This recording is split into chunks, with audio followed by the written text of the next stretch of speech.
مرکزی صدر اور دریا بچاؤ تحریک کے کنوینر ہیں سید زین شاہ صاحب ہمارے ساتھ موجود ہیں.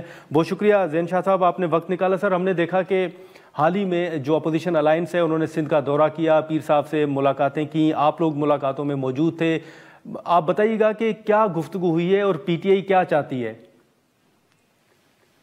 دیکھیں، انہوں نے جو موضوع رکھا ہے وہ یہی ہے کہ سپریمیسی آف کانسٹیٹیوشن. ٹھیک ہے. اور سپریمیسی کانسٹیٹیوشن کیوں رکھا ہے؟ کیونکہ وہ ختم ہو گئی ہے. سپریمیسی آف کانسٹیٹیوشن اس کی 26ویں ترمیم کے بعد تو کورٹس بھی گم ہو گئی ہیں. شفاف الیکشن خود معاملہ ہو گیا ہے کہ ملک میں ہوں گے یا نہیں ہوں گے، لیکن ورسٹ جو ہوئے ہیں الیکشنز وہ 8 فروری کو ہوئے. تو پولیٹیکل جو ہے آزادی کہ اظہار آزادی وہ تو ختم ہے، لیکن جلسہ جلوس کرنے پہ بھی پابند ہے. ہزاروں ورکرز جو ہے وہ قید و بند میں ہیں، جلوس نکالنے نہیں دیتے. تو یہاں تک بنیادی جو ہمارے انسانی حقوق ہیں یا شہری کے حقوق ہیں سیاست کے، وہ سارے سلب ہیں. دوسرا کہ جو ایجنڈا ہے اسپیشلی انہوں نے کہا ہے کہ جو سپریمیسی اور خصوصاً اسٹیبلشمنٹ کا جو قبضہ ہے اس کو ونس فار آل ہمیں چیلنج کرنا پڑے گا، ورنہ یہ جو مختلف اوقات میں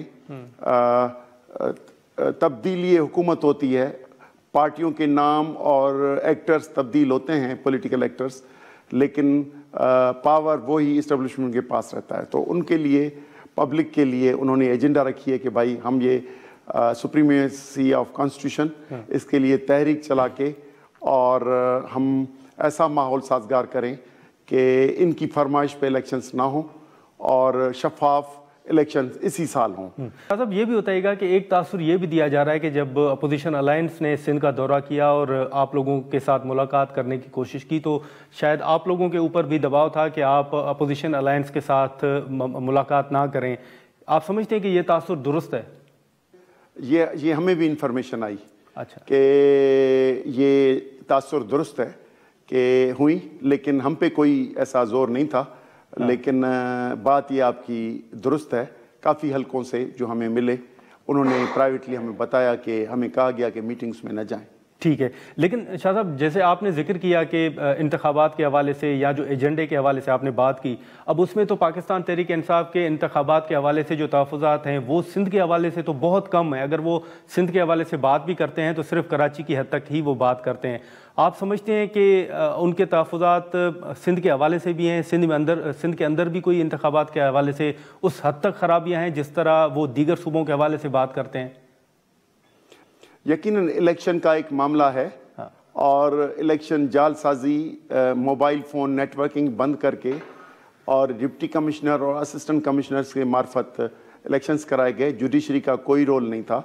تو کوئی سندھ میں بھی جال سازی کے تھرو الیکشنز اور ballot papers printed Pakistan Peoples Party کے لوگوں کو دیے گئے اور کراچی میں خصوصاً تو پھر دوسری بھی اس کی اتحادی جماعت کو دیے گئے. تو یہ فیک تو ہے، لیکن ہمارا جو انٹرسٹ ہے وہ یقینی طور پہ یہ ہے کہ ماورائے آئین جو اقدام اٹھائے گئے ہیں جس میں ہم سمجھتے ہیں کہ فیڈریشن کے بنیادی تصور کے خلاف ہے. عمر ایوب نے اور سلمان اکرم راجہ نے نیشنل اسمبلی سے لے کر کراچی، حیدرآباد یا آج کی کانفرنس بھی جو ہوئی اس میں کلیئرلی اٹھا رہے ہیں کہ پنجاب کی زمینیں آباد کر کے یا دوسروں صوبوں کی آباد کر کے سندھ کو بنجر بنانے کے ہم خلاف ہیں. لیکن سر، وہیں پہ خود بلاول بھٹو صاحب کو اعتراضات ہیں. وہ تو کہہ رہے ہیں کہ کراچی کے اندر ان کی نشستیں کم ہوئی ہیں. دیکھیں، وہ غلط بات کرتے ہیں بلاول ہمیشہ، اور خصوصاً الیکشنز پہ، کیونکہ ان کو کراچی میں 4 سیٹیں اور زیادہ دی گئیں اور باقی سندھ میں ان کو اوپن چھوڑا گیا. یہ تحفظات اسی طرح ہے کہ جس طرح پانی پہ چیف منسٹر جھوٹے تحفظات دیتا ہے اور بلاول کہتا ہے کہ انوائرمنٹ کی وجہ سے پانی کم ہے. پھر جو اپنی مردم شماری پہ جو کچھ پچھلے سال ہوئی اس پہ بھی ریزرویشن انہوں نے ڈالی. تو میرا خیال ہے کہ یہ سب پبلک کو گمراہ کرنے کے لیے کہتے ہیں، ورنہ یہ تو اپنی سروسز دے رہے ہیں. سر آصف زرداری نے 8